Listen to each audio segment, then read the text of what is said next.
Kita sambut dulu yang Niki. Selamat malam. Ya, ada 3. Ya, Niki atau Pak Steven atau Esau, silakan berbicara. Steven nanti dulu lah, keseringan dia. Niki Kristen atau Islam? Kristen, Bang. Oh, mantap. Esau Kristen Islam? Ya udah Niki aja dulu. Nasrani. Saya Nasrani, Pak. Oh, Nasrani. Oh ya wes. Oke, Niki dulu ya. Niki dulu. Silakan Res, dibantu Res. Arahkan ke Banyuma. Ya, ada yang mau ditanyakan mungkin? Silakan.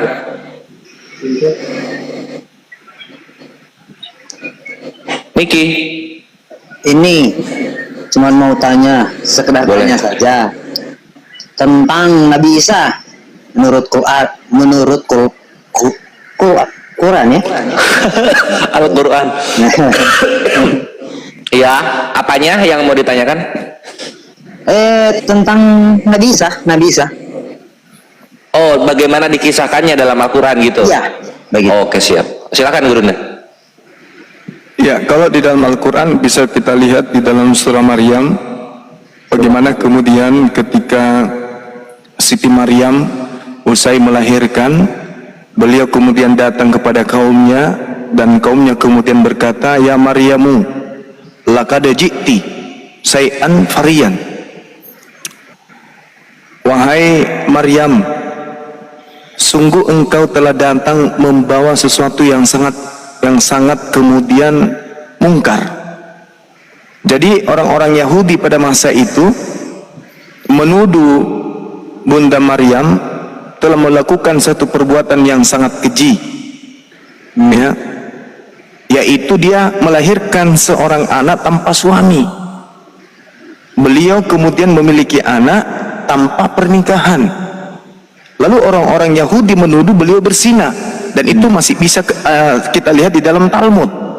Bagaimana orang Yahudi menuliskan tentang tafsiran mereka terkait keadaan sosok wanita perawan yang melahirkan anak manusia ini. Dihujat, dinista. Itu masih ada terekam di dalam Talmud mereka. Nah, ditanya oleh kaumnya pada masa itu, "Ya Maryam, laqad ji'ti syai'an fariyan." Wahai Maryam, sungguh engkau telah membawa sesuatu yang sangat mungkar.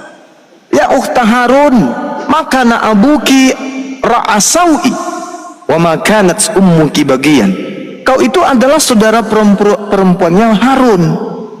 Ayahmu bukan seorang yang berperangai buruk, ibumu juga bukan seorang pesina. Lalu Maryam kemudian singkat cerita mengatakan bahwa tuduhanmu itu bisa dijawab oleh anakku sendiri, anak bayi ini. Orang-orang itu berkata, bagaimana mungkin kaifa nukallimu man kana fil mahdi sabiyan? Bagaimana mungkin kami berbicara dengan anak bayi, wahai Maryam? Tiba-tiba aja suara anak bayi itu keluar, "Inni Abdullah, sesungguhnya aku ini adalah hamba Allah. Dia memberiku kitab ketetapan dan dia menjadikan aku seorang nabi. Wa ja'alani nabiyan." Bayi ini berbicara. Orang-orang pada masa itu kemudian kaget. Wa ja'alani mubarakan aina ma kuntu. Dan Tuhan Allah menjadikan aku seorang yang diberkati, yang dikasihi dimanapun aku berada. Dan Tuhan memerintahkanku kepadaku untuk beribadah selama aku hidup. Itu kata Nabi Isa. Wa barram biwalidati walam yaj'alni jabbaran saqiyan. Dan aku berbakti kepada ibuku dan tidak menjadikan aku seorang yang sombong lagi celaka. Ini pembelaan Nabi Isa kepada ibunya ketika ibunya dituduh berzina. Nah, sedangkan di kitab saudara tidak ada pembelaan si bayi kepada ibunya ketika dituduh kemudian hal yang sama dari Yahudi. Kitab Anda tidak bisa kemudian melakukan pembelaan. Al-Quran melakukan pembelaan. Tuduhan orang-orang Yahudi dibantah oleh Al-Quran bahwa Nabi Isa menyatakan dengan hal yang benar, aku ini adalah hamba Allah. Ini Abdullah atani al-kitab wa ja'alani nabiyan. Jadi si bayi ini menerangkan kepada orang Yahudi, ibuku bukan pesina, aku ini nabi, aku ini utusan untuk kalian. Nah, itu sekelumit tentang Nabi Isa. Jelas nih. Silakan. Iya, memang tidak ada. Kalau di kitab Kristen itu tidak ada. Baru dengar juga sekarang Smith ini.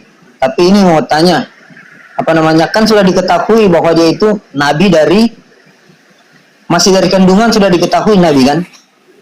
Setelah bayi beliau dari ayunan. Oh, sudah dilahirkan. Udah. Itu yang ditanyakan ke Maryam, sudah Nabi Isa sudah lahir. Iya. Sudah bayi. Berarti Siap. dari bayi memang sudah diketahui bahwa Nabi Isa itu Nabi. Iya. Ini mau tanya tentang Injilnya. Nabi Isa kan keluar Injil kan? Iya. Ya. Ketetapan, betul. Isi Injilnya apa kalau di Quran? Kalau diterangkan di dalam surah Al-Maidah,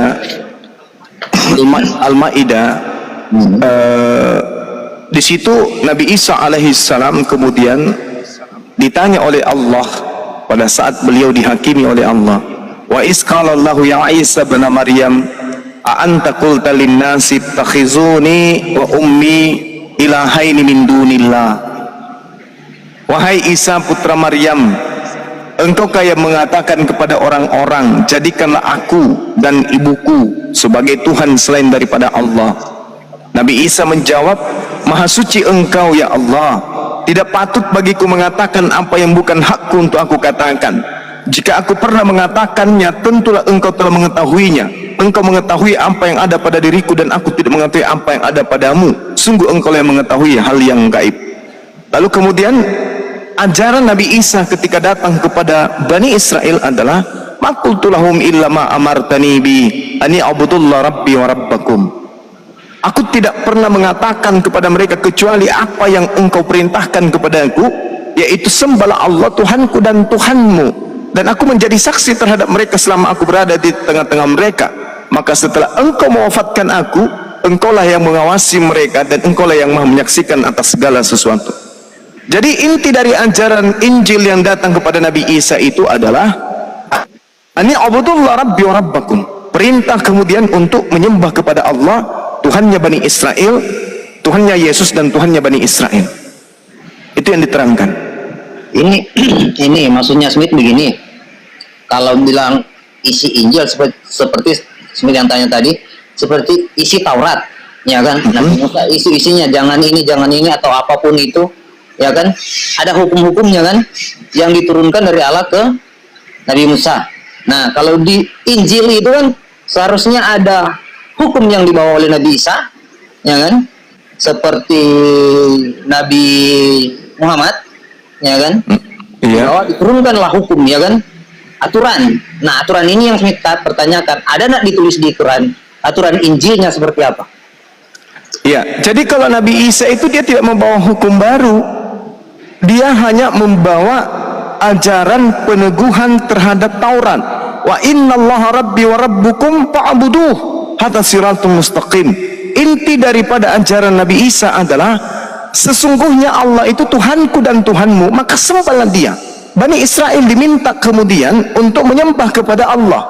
Inilah jalan yang lurus itu. Jadi Nabi Isa datang kepada Bani Israel bukan membawa hukum baru, tetapi melanjutkan hukum lama yang diajarkan oleh Nabi Musa. Wa iz qala Isa bin Maryam ya Bani Israel inni rasulullahi ilaikum musaddiqan lima baina yadayhi minat Taurah. Jadi Nabi Isa alaihissalam datang kepada Bani Israel mengajarkan tentang peneguhan Taurat kepada mereka dan mengabarkan akan datangnya seseorang penolong lain setelah dia, yaitu roh kebenaran atau nabi kebenaran. Itu yang diterangkan dalam Al-Quran. Wa mubasysyiran bi rasuli ya'ti min ba'di ismuhu Ahmad falamma ja'ahum bil bayyinati qalu hadza sihrun mubin. Jadi inti ajaran Nabi Isa menegakkan hukum Taurat kepada Bani Israel, mengajak Bani Israel yang meninggalkan hukum Tuhan untuk kembali kepada hukum Tuhan. Nah, proses pengembalian mereka inilah yang disebut hikmat Injil. Ini noise-nya di mana ya? Noise kencang kali loh. Oh, ada suara noise. Ya. Jadi seperti itu. Jadi ajaran Nabi Isa alaihissalam mengajarkan kemudian Bani Israel kembali kepada hukum Taurat yang dibawa oleh Nabi Musa. Makanya kalau kita melihat dengan jujur nih, kita melihat apa yang diuraikan di Al-Quran ternyata indikasinya masih ada di kitab saudara. Matius 5 nomor 19. Barang siapa yang meniadakan hukum Taurat meskipun yang paling terkecil, maka dia akan menempati dan mengajarkan kepada orang lain, maka dia akan menempati tempat terendah di dalam kerajaan langit. Itu Iya, kata Yesus. memang. Betul. Ya, luar Tapi ini biasa Bang waktu Juma. sebelum Luar biasa. diangkat. Assalamualaikum. Assalamualaikum. Lanjut Bang Niki. Oh, iya, betul. Assalamualaikum. Jumpa lagi kita. Ini orang gila ini kenapa naik? Sebentar, Anco, kalau lagi diskusi orang jangan masuk ke diam atau kick dulu dia. Enggak. Orang sakit ini, orang sakit itu. Dia tuh katanya Tuhannya dia menyembah dirinya sendiri. Ngapain Enggak, saya diskusi dengan menyembah Tuhan ini? saya. Ya udah dibawa. Kamu dibawa aja, kamu dibawa. Kau sembah pikiranmu sendiri dibawa. Kita singkirkan dulu doktrin ya. Kamu dibawa, Ya, nyembah Bang Tuhanmu dibawa, menyembah Enggak, dirimu. kamu Dibawa. Jangan di sini. paham Bible nih. Kamu kan paham Bible. Kamu paham Terus Bible. kenapa kamu bahas Bible kalau kau bukan Saya Kristen? tanya, Kenapa? Saya tanya. Kenapa kamu bahas Bible kalau kamu Sekarang bukan gini, Kristen? Udah turunkan. Tuhannya Yesus, Tuhan Turunin aja, Bos. Tuhannya Muhammad sama Tidak bisa nggak? diam juga dia itu. Tidak bisa diam dia. Tidak bisa diam dari tadi kayak gitu aja kerjanya. Orang gila dia nih, orang nggak waras. Diusir dari kampungnya gara-gara perkosa ayam. Jadi nggak usah dinaikkan. Saya tadi diskusi sama dia dan dia akui sudah banyak ayam tetangga mati gara-gara rudalnya. Pantas. Ki. Namanya dia menuhankan dirinya sendiri. Jadi diblokir aja itu di komal-komal Islam, nggak usah dinaikkan. Kecuali dia sudah waras baru dinaikkan. Kalau masih gila kayak gitu nggak usah. Dia merusak Kristen karena dia dia bukan Kristen tapi keluar dari Kristen karena tidak percaya lagi kepada Yesus. Tapi ketika diskusi dengan kita, dia ngajak kita kepada keadaan yang sinting gila. Udah bisa lanjut nih Bang? Iya, silakan. Mending yang kayak gini, teman kita, saudara kita yang kayak gini bagus. Silakan. Waktu Nabi Isa diangkat ke surga kan? Iya. Nah, Siap. itu kalau di Kristen itu ada pesan terakhir yang dia bilang. Iya. Itu dibilang bahwa dia suruh murid-muridnya ini kabarkanlah Injil ke seluruh dunia.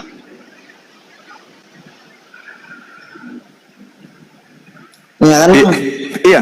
Terus? Nah, karena setahu saya sebelum zamannya Nabi Isa itu khusus keselamatan itu cuma khusus bangsa Israel nih, tidak untuk bangsa yang lain. Iya. Terus? Nah, karena adanya Nabi Isa, terus dikasih amanat terakhir itu dikabarkan seluruh dunia, maka kita semua di dunia ini berhak memiliki keselamatan. Nah, menurut Smith itu bukankah itu salah satu Injil yang harus Iya.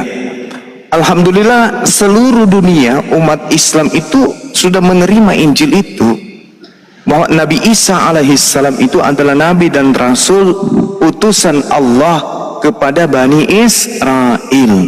Injil itu kami sudah terima. Dan di situ ajarannya adalah bahwa dulu Allah mengutus seorang nabi di tengah-tengah Bani Israel bernama Nabi Isa alaihissalam, dan itu beritanya sampai ke seluruh penjuru bumi. Nah, bedanya dengan Kristen, memberitakan sesuatu yang tidak sesuai dengan ajaran Yesus. Diperintahkan beritakanlah Injil kepada seluruh makhluk, jadikanlah mereka murid. Tapi faktanya bukan murid, justru menjadi hamba. Mereka mempertuhankan Yesus. Keliru besar. Harusnya menjadi murid itu ya menjadi pengikut. Ya, silakan. Oke bang. Apa namanya? Smith ini Kristen, tapi Kristennya beribadah hari Sabtu nih. Iya. Tahu nggak bang? Iya, tahu. Oke. Nah, kenapa itu agama Kristen yang saya anut itu Kristen Advent namanya? Itu beribadah di hari Sabtu karena itu sesuai hukum Taurat. Iya, terus? Nah, berarti tidak salah dong kita ini sebagai Kristen, walaupun Kristen ya bang, tetap pelihara Taurat kan? Iya. Tetapi hukum Taurat itu hanya untuk Bani Israel, Bang. Gimana itu? Nah, Hukum itu Taurat. kan yang Smith itu Smith pesan tadi pertama bahwa Nabi Isa turun nih, ya kan? Diturunkan Nabi Isa, pas dia mau diangkat disuruhkan kabarkan Injilnya ini kan, bahwa dia mengesahkan Taurat, berarti Taurat harus kita ikuti dong. Iya, Taurat itu hanya untuk Bani Israel, Bang. Yesus pun mengakui Nabi Isa mengakui dalam Al-Quran, Inni Rasulullahi ilaikum, ya Bani Israel, Inni Rasulullahi ilaikum. Di dalam kitab saudara Matius 15 nomor 24, sesungguhnya aku diutus hanya kepada domba yang sesat dari umat Israel. Nah, Itu hanya untuk Bani Israel. Tapi ada kemudian orang-orang Farisi yang menjual Yesus ini ke non-Yahudi. Nah, itulah dia, sehingga muncul agama Katolik. Katolik pecah, muncul lagi Advent. Gitu, Bang. Jadi Advent itu bukan pecahan dari Yahudi, Advent itu pecahan dari Katolik. iya tahu saya. Nah, ini yang Smith jelaskan ini. Ya, silakan. Yang Smith maksudkan tadi, ini kan Nabi Isa disuruh kabarkan Injil ini ke seluruh dunia nih. Tentang apa yang dikabarkan kalau begitu? Mau dikabarkan tentang Taurat, berarti harus kita ikuti Taurat dong. Kan belum zamannya Nabi Muhammad waktu itu. Bukan begitu. Jadi di Islam itu, Bang, tidak sah keimanan seorang Islam kalau mereka tidak beriman kepada Nabi Isa. Jadi kami beriman kepada Nabi Isa, cuman iman kami itu ya sesuai dengan koridor kedatangan Nabi Isa hanya untuk Bani Israel. Bedanya dengan saudara, Anda mengimani Yesus seakan-akan itu Yesus untuk Anda. Yesus itu hanya untuk Bani Israel, bukan untuk kita. Maaf nih Bang, persepsinya beda mungkin. Ya silakan, memang Sudah beda. dibilang, ini Bang, kan sudah dibilang Nabi Isa nih yang kasih suruh nih, ya kan? Ya. Kabarkanlah Injil ke seluruh dunia nih Bang. Ya, Kok hanya khusus bangsa Israel? Harusnya Injil itu untuk bangsa Israel dong. Kita harus tahu. coba Anda baca nomor 20-nya dari Matius 28 itu. Coba Anda baca. Apa bunyi dari nomor 20 dari Matius 28? Coba saudara baca.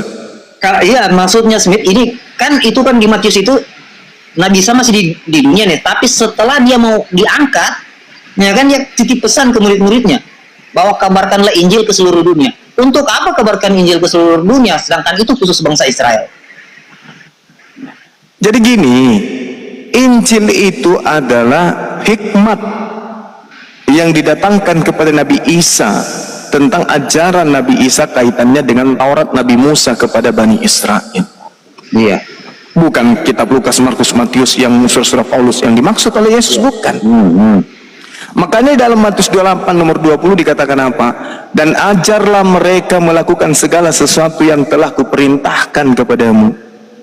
Ayo, mana perintah Yesus agar kita menjadi Kristen? Mana perintah Yesus agar kita menyembahnya? Mana perintah Yesus bahwa kita harus tunduk taat kepada Dia dan menyembah Dia? Nggak ada kan? Berarti ajarlah mereka melakukan segala sesuatu yang telah kuperintahkan kepadamu. Iya. Perintahnya itu jelas. Perintahnya jelas. Matius 10 nomor 5 nomor 6. Yesus berpesan. Ini dia, Yesus berpesan kepada ke-12 murid agar jangan ke bangsa lain. Jangan ke bangsa lain. Itu pesan Yesus. Maka murid-murid yang setia tidak akan mungkin ke bangsa lain. Ya itu memang kalau masih di Matius nih, kan Smith bilang itu masih di awal nih. Kan yang Smith pertanyakan tadi kan dibilang tadi setelah Nabi Isa mau diangkat ke surga, ya kan, mau diangkat nih, dia titip pesan ke murid-muridnya, kabarkanlah Injil ke seluruh dunia. Nah, Injil yang dimaksud yang mau dikabarkan Injil yang mana? Injil kan sudah dibilang tadi bahwa Injilnya Nabi Isa itu mengesahkan Taurat. Iya, itu dia. Berarti Taurat hanya untuk Bani Israel kan? Tapi untuk apa dibilang ke seluruh dunia? Sampaikan yang maksudnya di situ. Makanya di sinilah kesalahpahaman saudara Kristen. Yesus itu diutus hanya untuk Bani Israel, dan Bani Israel itu bukan hanya ada di Yerusalem, sudah berpencar kemana-mana. Baca Yehezkiel 5 nomor 12. Sepertiga dari kaum Israel itu sudah dihembuskan ke seluruh penjuru bumi. Maka murid-murid diperintahkan ke seluruh bumi itu untuk mencari domba-domba dari Bani Israel. Itu baru relevan dengan pengakuan Yesus. Aku diutus hanya kepada domba-domba yang sesat dari umat Israel. Satu, Yesus berpesan kepada ke-12 muridnya agar jangan ke bangsa lain, melainkan pergi ke bangsa Israel. Jadi kalau bangsa Israelnya ada di Papua, murid-muridnya harus ke Papua ngajarin bangsa Israel bahwa Yesus telah datang untuk kalian sebagai Mesias. Bukan pergi ke seluruh dunia, ke semua bangsa, tidak. Hanya kepada bangsa Israel saja. Coba Anda lihat pesan Yesus dalam Matius 10 nomor 5 nomor 6 itu. Itu jelas hanya tertuju kepada Bani Israel saja. Makanya ajaran Anda itu tidak berasal dari Bani Israel, tapi berasal dari Katolik. Bukan orang Israel yang mengajarkan Anda untuk menjadi Advent.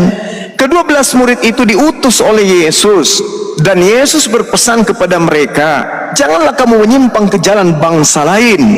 Jangan ke orang Indonesia, jangan ke bangsa Samaria, melainkan pergilah kepada domba-domba yang hilang dari umat Israel. Murid yang setia akan menerima nasihat gurunya. Dia tidak akan pergi ke bangsa Batak, ke bangsa Jawa, ke bangsa Makassar, tidak akan. Dia hanya pergi ke bangsa Israel saja. Pergi ke seluruh dunia. Kenapa? Karena orang Israel sudah berpencar ke seluruh dunia. Itu maksudnya, Bang. Coba Anda lihat Advent ini. Ini Advent yang dirikan siapa? Orang Yahudi kah? Bukan. Orang Barat yang mendirikan Advent itu. Nah, sementara murid Yesus ada ke orang Barat? Tak ada. Orang murid Yesus itu orang Yahudi. Jadi andai saja Advent itu benar, maka keturunan dari ke-11 murid Yesus inilah yang secara turun-temurun menyebar ke seluruh penjuru bumi untuk kemudian mengajarkan tentang Advent. Faktanya tidak. Advent baru didirikan 200 tahun yang lalu. Yesus sudah ada 2000 tahun silam. Mana muridnya kok terputus? Karena Advent ini adalah Bang, agama. Bukan tentang agamanya nih. Kan Smith pertanyakan bukan tentang agamanya nih. Tentang kebenarannya, ajarannya ini yang Smith pertanyakan. Ya itu dia. Kalau tentang agama mah, Smith juga belajar tentang agama-agama. Ya, sekarang begini. Perlu juga dijelaskan di sini kan yang Smith pertanyakan ini tentang ajarannya Nabi Isa. Justru ajarannya itu tidak ada yang menyentuh non-Yahudi. Ada enggak ajaran Yesus menyentuh Yahudi, non-Yahudi? Kalau begitu yang dijelaskan ya berarti memang tidak. Ya, tidak ada. Tidak ada. Berarti ini Bang. Berarti di zamannya Nabi Isa, dari zamannya Nabi-Nabi sebelum Nabi Muhammad itu belum ada agama berarti. Belum ada agama yang benar. Begitu bukan. Agama itu hanya ada satu, yaitu ajaran millah yang lurus dari Allah, dari Tuhan pencipta langit dan bumi. Nabi Adam itu sudah ada ajaran, sudah ada agama, tapi belum disebut. Kenapa? Karena pada saat itu baru mereka berdua. Tapi terkait dengan ketetapan perintah ketentuan Tuhan sudah ada pada mereka. Melanggar perintah Tuhan kafir, kufur. Gitu. Begitu juga kepada Nabi Ibrahim sudah ada perintah, ketetapan, ketentuan. Lanjut kepada Nabi Musa ada ketetapan, ketentuan. Sampai kepada Yesus Isa ada ketetapan, ketentuan. Itu agama itu. Makanya dikatakan Al-Quran, Al-yawma akmaltu lakum dinakum, pada hari ini telah kusempurnakan agamamu dan aku ridha Islam menjadi agamamu. Itu disempurnakan setelahnya. Kepada Rasulullah wa khataman nabiyyin, penutup para nabi, ajaran para nabi itu sudah disempurnakan, yaitu salam, Islam. Yeremia 29 nomor 11, aku tahu tentang rancangan-rancanganku tentang kalian wahai manusia, yaitu rancangan damai sejahtera, rancangan shalom dalam bahasa Ibrani, dalam bahasa Arab rancangan Islam. Makanya ajaran Islam itu merangkum semua ajaran para nabi. Itulah di Islam, di Al-Quran. Al-Quran datang untuk litubayyina linnasi, untuk seluruh umat manusia. Rasulullah Muhammad sallallahu alaihi wasallam diutus untuk seluruh umat manusia, kaffatan linnas, litubayyina linnas, rahmatan lil alamin, untuk seluruh alam semesta. Itulah Nabi Muhammad. Kalau Isa hanya kepada Bani Israel, Musa hanya kepada Bani Israel. Cakupan mereka itu dakwanya kecil, sempit.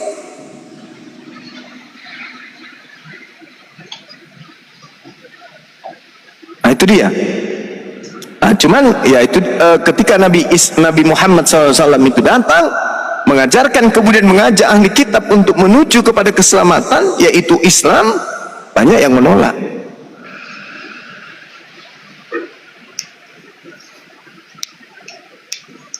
Begitu saudara Smith.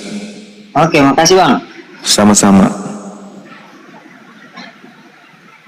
Anda pernah baca tentang Matius 7:15-23? Iya. Bisa Anda uraikan itu ke saya ingin dengarkan. Maaf Bang, nggak enak juga saya kalau begitu. Enggak apa-apa, saya ingin tahu dari saudara saya yang Advent. Kalau saya nih Bang, kalau tentang kitab nih, masih mending bicara perorangan lah Bang. Kalau tentang ajarannya ini kan, itu mencakup umum nih Bang. Tapi kalau mengandung tentang kitab itu menyinggung lah setidaknya. Bukan. Di situ di Matius 7 nomor 15 Yesus berpesan kepada Bani Israel bahwa wahai Bani Israel, hati-hatilah terhadap nabi-nabi palsu yang datang kepadamu menyamar seperti domba, padahal mereka adalah serigala buas. Dari buahnya kamu bisa mengenal mereka. Dari ajarannya, karpos, bisa kamu lihat mereka. Hasil dari pengajaran nabi palsu itu bisa kamu lihat dari pengikutnya. Tanda-tandanya memanggil aku Tuhan, memanggil aku Tuhan, mengusir setan pakai nama Yesus, bernubuat pakai nama Yesus, bermukjizat pakai nama Yesus. Dan pada waktu itu Yesus mengatakan, aku akan mengatakan terus terang kepada mereka nanti, enyahlah daripada aku, kalian semua adalah pembuat kejahatan. Nah, bagaimana tanggapan saudara Niki?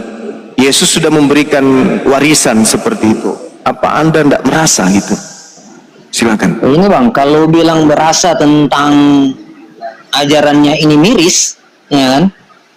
Kurang lah istilahnya, Smith itu kurang. Ada yang kurang. Kenapa Smith cari paham ke agama yang lain itu?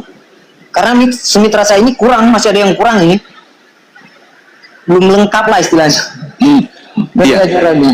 Ya, jadi maksud saya gini Bang, di dalam Al-Quran kan jelas innalladzina kafaru min ahlil kitabi wal musyrikina fi nari jahannam. Kalau di Al-Quran orang Kristen itu sudah pasti kekal di dalam neraka apabila dia mati dalam keadaan Kristen. Nah ternyata Yesus juga mengatakan hal yang sama, bahwa Kristen itu juga adalah penghuni neraka. Ini yang saya mau tahu dari saudara, kok tidak ada rasa gentar gitu setelah membaca data itu? Terdapat di mana itu Bang? Matius 7 nomor 15 sampai nomor 23. Coba Anda baca. Nggak pegang Alkitab saya. Di Matius 7 itu sangat jelas diterangkan di sana bahwa waspadalah kepada nabi-nabi palsu yang datang kepadamu. Jadi ini nasihat Yesus kepada Bani Israel, muridnya, bukan nasihat Yesus kepada Kristen. Iya. Waspadalah terhadap nabi-nabi palsu yang datang kepadamu dengan menyamar seperti domba, tetapi sesungguhnya mereka adalah serigala buas. Dari ajarannya kamu bisa mengenal mereka. Dapatkah orang memetik buah anggur dari semak duri atau buah arak dari rumput duri? Demikianlah setiap pohon yang baik menghasilkan buah yang baik, sedangkan pohon yang tidak baik menghasilkan buah yang tidak baik. Tidak mungkin pohon yang baik itu menghasilkan buah yang tidak baik, ataupun pohon yang tidak baik itu menghasilkan buah yang baik. Dan setiap pohon yang tidak baik menghasilkan buah yang baik. Setiap pohon yang tidak baik menghasilkan buah yang tidak mungkin kemudian pohon yang baik menghasilkan buah yang baik. Dan kalau pohon yang tidak baik ini dan buahnya pasti akan ditebang dan dibuang ke dalam api. Jadi kata Yesus, dari buahnya kamu mengenal mereka. Bukan setiap orang yang berseru kepadaku Tuhan, Tuhan akan masuk ke dalam kerajaan surga, melainkan dia melakukan kehendak Bapakku yang ada di surga. Pada hari terakhir banyak orang akan berseru kepadaku Tuhan, Tuhan, bukankah kami bernubuat demi namamu, bermukjizat dan mengusir setan demi namamu? Pada waktu itulah aku akan berterus terang kepada mereka dan berkata, aku tidak mengenal kamu. enyahlah daripadaku, kamu semua adalah pembuat kejahatan. Ini jelas ini. Dan ini buah ini nulis di mana ini ya? Buah-buah ini hanya diadakan dan dilakukan di dalam agama Anda. Memanggil Yesus Tuhan, bernubuat pakai nama yang Yesus, mengusir setan pakai nama Yesus, bernubuat atau meramal pakai nama Yesus. Itu hanya ada di Kristen. Berarti buah dari pengajaran nabi palsu itu bisa dilihat dari agama Kristen. Karena di agama lain tidak ada begitu. Dan Yesus mengatakan pada waktu itu aku akan mengusir mereka semua dan mengatakan kepada mereka, kalian adalah pembuat kejahatan. Matius 13 nomor 50, pembuat kejahatan akan dilemparkan ke dalam api neraka yang menyala-nyala. Ngeri ini bang, ngeri, sadis. Al-Quran mengatakan, oke lah kalau Al-Quran Anda tidak beriman. Innal ladzina kafaru min ahlil kitabi wal musyrikina fi nari jahannam khalidina fiha abada. Orang-orang kafir akan masuk ke dalam neraka, mereka berada di dalamnya selama-lamanya, kekal. Ini bang, tahu tentang buah nih, berarti semua orang Islam itu baik dong? Yes. Kenapa? Karena ketika umat Islam itu kemudian melakukan berbuat dosa kemudian, dan dosanya itu mereka tidak bukan menyekutukan Allah, tidak masuk ke dalam ajaran nabi palsu. Apa kata Allah? Jannatu adnin yadkhulunaha wa man salaha min abaihim wa azwajihim wa zurriyatihim. Semua mereka akan masuk ke dalam surga bersama dengan keluarganya. Bagaimana dengan dosa-dosanya wahai Bang Zuba? Al-Quran mengatakan dalam surah Maryam ayat 60, orang Islam yang kemudian punya dosa lalu bertobat kepada Allah, lalu beriman kepada Allah, illa man taba wa amana wa amila salihan fa ulaika yadkhulunal jannah wa la yuzlamuna syai'a. Kecuali mereka bertaubat, beriman dan mengerjakan kebajikan, maka mereka itu akan masuk ke dalam surga dan mereka tidak sedikit pun dizalimi. Itu mereka punya warisan. Warisannya umat Islam itu bukan tanah, bukan mobil, bukan rumah, tetapi warisan daripada umat Islam itu adalah surga. Di mana tertulis surga Firdaus di dalam Al-Quran surah Al-Mu'minun. Kada aflahal mu'minun, sungguh beruntunglah orang-orang yang beriman. Alladzina hum fi salatihim khashi'un, yaitu mereka yang mendirikan salat. Walladzina hum 'anil lagwi mu'ridun, mereka yang menjauhkan diri dari perbuatan yang tidak berguna. Walladzina hum lizzakati fa'ilun, mereka yang menunaikan zakat. Walladzina hum li furujihim hafizun, yang memelihara kemudian dirinya untuk tidak berbuat cabul, tidak berbuat zina. Apa kata Allah? Ulaika humul warithun, ulaika humul warithun, mereka itulah umat Islam yang mewarisi alladzina yarisunal firdaus, yaitu warisan surga Firdaus, hum fiha khalidun, mereka kekal di dalamnya. Jadi pembeda antara saudara dengan saya punya warisan surga. Kalau namanya warisan itu hak mutlak, prerogatif milik orang per orang. Ketika sudah dijanjikan oleh Allah warisan, itu hak, tidak bisa diganggu. Sedangkan saudara juga punya warisan, tapi warisannya neraka. Matius 7:15-23 itu makanya saya katakan ngeri. Nah, pertanyaannya kepada saya oleh saudara-saudara muslim, Bang Suma, Anda sudah berapa kali kemudian Anda menyatakan itu, menyampaikan itu? Berapa kali kemudian Anda mengarahkan teman-teman Kristen untuk memahami bahwa mereka adalah orang yang akan diusir ke neraka? Di kitabnya sendiri, ucapan dari Yesus sendiri. Tapi kenapa Bang Suma mereka tidak ngeh? Kenapa mereka tidak bergeming? Kenapa mereka tidak menyadari itu? Saya menjawab apa? Karena Al-Quran mengatakan fi qulubihim marada fazadahumullahu marada walahum azabun azim bima kanu yakzibun. Sebab di dalam hati mereka itu ada penyakit. Karena mereka tidak mau sembuh dari penyakit itu, maka Allah menambahkan penyakitnya di dalam hati mereka hingga mereka mendapatkan siksaan yang amat pedih. Sudah tahu tertulis ada janji Yesus untuk mengusir orang-orang Kristen. Kenapa harus orang Kristen? Karena hanya orang Kristen di atas muka bumi ini yang memanggil Yesus Tuhan. Dalam nama Yesus mengusir setan. Nah itu pendeta-pendeta bangga dengan mengusir setan pakai nama Yesus. Padahal Yesus mengatakan dari buahnya, dari hasilnya kamu bisa melihat pengajaran nabi palsu itu. Apa itu? Memanggil Tuhan kepadaku mengusir setan pakai nama Yesus, bernubuat pakai nama Yesus, mereka bahkan bermujizat pakai namaku, nama Yesus. Namun pada waktu itulah aku Yesus akan berterus terang kepada mereka, enyahlah daripadaku, kalian semua adalah pembuat kejahatan. Kenapa tidak disadari? Fi qulubihim maradun fazadahumullahu marada, karena iblis telah menjerat mereka dengan tipu daya. Demikian Bung, silakan. Oke, makasih Bang.